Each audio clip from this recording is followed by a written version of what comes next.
好，那我们今天呢，就来了解一下这一首著名的、意义深远的小提琴协奏曲《梁祝》。《梁祝》小提琴协奏曲是严格按照《梁祝》的戏曲故事情节的发展而行进的。它是以越剧当中的曲调为素材，综合采用交响乐与我国民间艺术音乐的表现手法，依照剧情发展精心的来构思布局，采用奏鸣曲的结构，单乐章有小标题。它以草桥结拜、英台抗婚、坟前化蝶为主要的内容，有远山含笑、草桥结拜、同窗三载、18相送、长亭惜别、英台抗婚、哭灵控诉、坟前化蝶构成的曲式结构。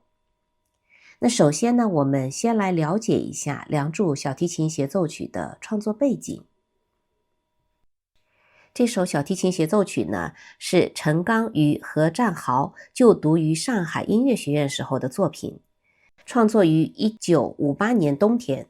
第二年1959年的5月在上海首演，获得好评。那在上海的首演呢，就是由于丽娜担任小提琴独奏。说起他的创作背景，1957年的时候，何占豪考进了上海音乐学院管弦系，主修小提琴。那个时候呢，下乡是当时上海音乐学院的必修课。那本就是抱着为老百姓演奏西方音乐的理想，何占豪自然是很兴致勃勃的，带着准备了很久的贝多芬啊、莫扎特等等这些西方古典音乐大师的曲目，在农田、在田埂间为农民们演奏。但是呢，一曲演奏终了，和农民听众简短的2句对话，却让何占豪记了一辈子。他问这些农民朋友们，好听吗？好听。听得懂吗？不懂。农民们对之前从来没有耳闻的这些阳春白雪，毕竟只有一时的新奇之感，没有共鸣，音乐的生命力由此也就去了大半。何占豪至今仍然记得一位位农民相继离开演奏现场以后，眼前空空如也的场景。原本饱腹热情的演奏换来了这样的结局，一起同去的这些同学们也都发闷了，都非常的失落。所以何占豪就开始思考，能不能用小提琴演奏出我们中国人喜闻乐见的音乐呢？于是当时何占豪、于丽娜等等这几位1年级的小提琴专业的学生就组建了一个小提琴民族化实验小组。据说当初为了庆祝建国10周年，上海音乐学院鼓励学生们创作出优秀的作品来庆祝新中国的华诞。当时获得送选的题材一共有3个：全民皆兵、大炼钢铁和梁祝。那这个方案报送系里之后，当时任上海音乐学院党委书记的孟波前辈第一眼就选中了梁祝。孟老认为第3个选题梁祝，它所折射出来的人性的光辉才有可能成为永恒的。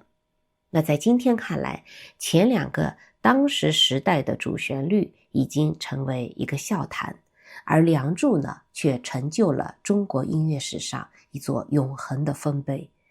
由此不得不佩服孟老当年的远见啊。起初呢，何占豪他是用越剧音调创作出了弦乐4重奏小梁祝，第一次尝试用西洋乐器来演奏中国的戏曲音乐。1959年春天，作曲系的陈刚被派来和何占豪合作。那经过3个月的切磋琢磨，曲子呢终于完成了。那有趣的是，当时曲子当中并没有化蝶这一段，因为他们执着地认为新中国的年轻人不应该相信迷信，不应该有化蝶这样的场景。音乐学院的领导听了以后哭笑不得，指出来这是浪漫主义的一种创作手法，所以他们这才放心地把化蝶这个片段再补出来。于是就有了今天长达26分钟，被誉为我们中国自己的交响乐的小提琴协奏曲《梁山伯与祝英台》。在1959年5月27日，上海兰心大戏院，18岁的于丽娜演奏了《梁山伯与祝英台》。当时创作者何占豪27岁，陈刚24岁。首演一举征服了所有的观众，不得不全曲返场，当天就成为了重大新闻。《梁祝》小提琴协奏曲诞生仅仅1年，就确立了中国文化代表作的地位。时至今日，《梁祝》已经全方位地覆盖了中国社会，上至国家级音乐会，下到小学生音乐课，乃至音乐贺卡和街头的宣传车的背景伴奏，《梁祝》的旋律几乎无所不在，覆盖了所有的阶层和地区。所以我们说，《梁祝》是一部传统与现代交织、高雅艺术和民间戏曲共生、中西文化结合的作品。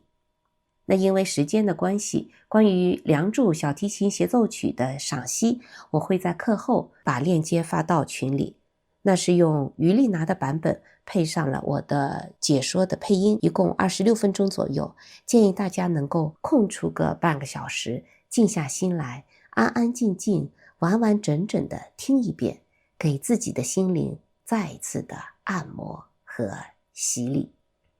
好，今天的阅读课就到这里，我们下一讲再见。